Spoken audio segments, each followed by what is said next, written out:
Talvez as pessoas não tenham te falado sobre isso, mas a verdade é que você, eu, todos nós, em algum momento das nossas vidas, sentimos sim sintomas ansiosos. Até mesmo aquela pessoa que você vê, que ela é muito calma, muito tranquila, eu tenho certeza absoluta que em algum momento da vida dela, ela já também teve sintomas de ansiedade. E eu tô falando isso por quê? Porque na minha prática clínica, eu observo que as pessoas ainda têm dúvidas quais são realmente os sintomas de ansiedade. E é por isso que eu vou te explicar isso neste vídeo de hoje. Então, meu nome é Eduardo, eu sou neuropsicólogo e nós vamos falar aqui sobre os sintomas de ansiedade cognitivos. Por que eu tô falando isso? Porque quando nós falamos sobre sintomas de ansiedade, existem algumas categorias e nós vamos falar sobre os sintomas cognitivos. O que quer dizer isso? Sintomas cognitivos são sintomas que diz respeito à nossa cognição, no sentido tanto em relação aos nossos pensamentos, áreas cognitivas, funções cognitivas, que eu vou explicar isso no vídeo de hoje para vocês, como também os fatores emocionais. Outra coisa, eu prometo para você que se você ficar aqui até o final deste vídeo, vai ter uma surpresa para vocês, que eu tenho certeza que vocês vão gostar. Então, pessoal, antes de nós começarmos, é importante frisar que todos os sintomas que eu vou trazer aqui para vocês hoje, eles têm embasamento científico. Principalmente, quando nós olhamos para o cérebro, os sintomas que eu vou trazer para vocês, eles dizem respeito a duas áreas específicas do cérebro. Eu vou mostrar para vocês. Essas áreas dizem respeito a essa parte, mais ou menos aqui, que é o que nós chamamos de giro cingulado anterior, e também essa partezinha bem aqui, que é a amígdala. Normalmente, de forma resumida, essas duas regiões são responsáveis pelos nossos estados de alerta. O primeiro sintoma de ansiedade é a preocupação.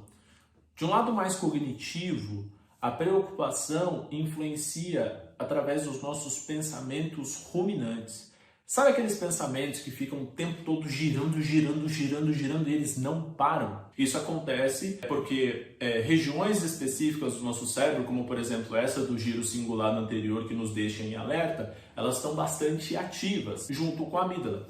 E esse estado de alerta faz com que nós fiquemos com esses pensamentos ruminantes durante o nosso dia, até mesmo à noite, causando assim preocupação excessiva e também constante. O que acontece é que todos nós temos ansiedade, o grande X de tudo isso é a frequência e a intensidade. Dependendo dessa preocupação em relação à frequência, então quantas vezes aparece esse pensamento e da intensidade, o quanto que você se preocupa com isso, isso pode ser um sintoma agravante aí referente a essa questão da ansiedade. O segundo sintoma diz respeito à irritabilidade.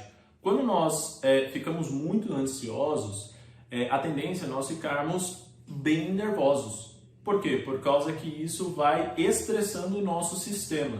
O aparecimento de determinados pensamentos que nós não controlamos no nosso dia, em excesso, isso vai trazendo uma exaustão, como eu havia comentado, mas junto a isso traz essa questão da irritabilidade. O terceiro ponto é a questão da inquietação. Inquietação dos nossos pensamentos é a dificuldade de nós nos mantermos relaxados, Então, quando eu falo sobre isso, pessoal, é muito importante porque às vezes tem falsas ideias do que é realmente controlar nossos pensamentos, Controlar nossos pensamentos não quer dizer que você não vai ter pensamentos, mas sim o controle que você dá, o norte que você dá em relação aos pensamentos. Então, quando você está em estados ansiosos, ou tendo esses sintomas ansiosos, é difícil nós nortearmos os nossos pensamentos, porque eles têm mais força do que, digamos, nós podemos controlar. O quarto ponto diz respeito à concentração.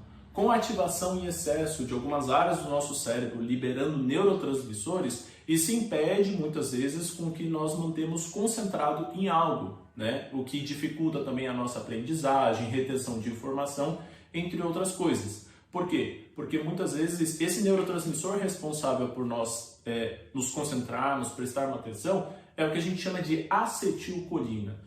E quando você está ansioso, existem vários outros neurotransmissores que são liberados no seu cérebro e que isso impede muitas vezes de você estar concentrado e focado nas coisas. O quinto sintoma diz respeito aos distúrbios do sono. Eu acho importante falar isso para vocês porque os nomes dos distúrbios do sono são meio estranhos, mas eu vou explicar para vocês, tá?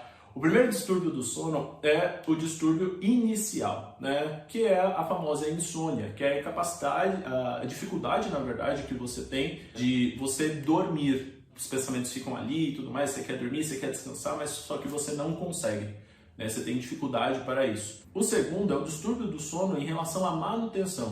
O que quer dizer isso? Quando nós dormimos, sabe aquela pessoa que fica acordando frequentemente durante a noite, aquele sono picotado e que não descansa de verdade? Então, isso é um distúrbio de manutenção, né? Então a pessoa vai acordando periodicamente durante a noite e isso impede com que ela acesse camadas profundas do sono, onde tem ali, né, a fase do sono 3, a fase 4, dos sonos profundos e até mesmo do sono REM.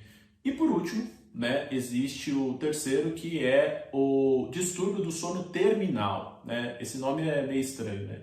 O terminal é quando termina o seu sono. Então sabe aquele momento em que você dorme, às vezes dorme por uma quantidade maior de tempo que você costuma dormir e mesmo assim você não se sente descansado? Isso é um distúrbio do sono terminal. O próximo ponto diz respeito sobre o sono agitado, né? Então o que acontece é que não só referente aos distúrbios do sono, o seu sono começa a ser agitado também quando você está com ansiedade. Isso é um dos sintomas cognitivos muito presentes, né, que eu observo no consultório. Essa questão do sono agitado, às vezes a presença de pesadelos e tudo mais, por conta desse excesso, às vezes da ansiedade, o que você consome, né, quando você está ansioso, tudo mais, isso pode impactar aí para um sono mais agitado durante a sua noite.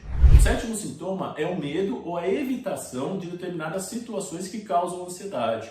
Como, por exemplo, a pessoa fica ansiosa ao falar em público. Ela tem medo, né, de falar em público, logo ela evita isso. Só que a partir do momento em que ela faz isso, ela intensifica a ansiedade. E, normalmente isso é acompanhado por vários pensamentos ou crenças, né, que isso atrapalha o comportamento dessa pessoa e até mesmo os aspectos emocionais. E tem outros exemplos também, quer ver? O medo de você sair na rua, o medo de acontecer alguma coisa física com você, o medo de você dormir, o medo às vezes de enlouquecer, entre outros. O oitavo é um sintoma muito frequente também em relação à ansiedade, que é a catastrofização. A catastrofização diz respeito a você intensificar um pensamento ou uma emoção que você está sentindo. Por exemplo, eu tenho um pensamento de que eu não consigo controlar os meus pensamentos. A catastrofização em relação a isso é eu achar que eu estou enlouquecendo pelo fato de eu não conseguir controlar alguns pensamentos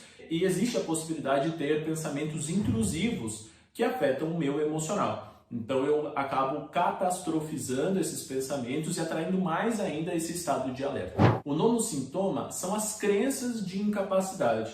Dependendo dos sintomas que você apresenta referente à ansiedade, existem crenças de incapacidade de lidar com esses pensamentos. E aí você acaba trazendo para você pensamentos que você não consegue lidar com essa situação, que isso é muito para você. E aí o que acontece é que você vai intensificando esses pensamentos e emoções referentes à ansiedade, né? Então, o grande X, pessoal, como eu falei, dependendo da forma como você entende o que é controlar os seus pensamentos, pode ser equivocada e isso pode intensificar cada vez mais os seus pensamentos, esses aspectos emocionais e atribuindo essas crenças limitantes, muitas vezes que atrapalham a sua vida. O décimo sintoma é a memória. Normalmente as pessoas que apresentam essas questões de ansiedade, elas têm dificuldade referente à memorização. Isso no que diz respeito à memória de longo prazo, memória de curto prazo, memória de trabalho, entre outros tipos de memória. E já que você me acompanhou até aqui, lembra no começo do vídeo que eu falei que ia ter uma surpresa para vocês, um bônus?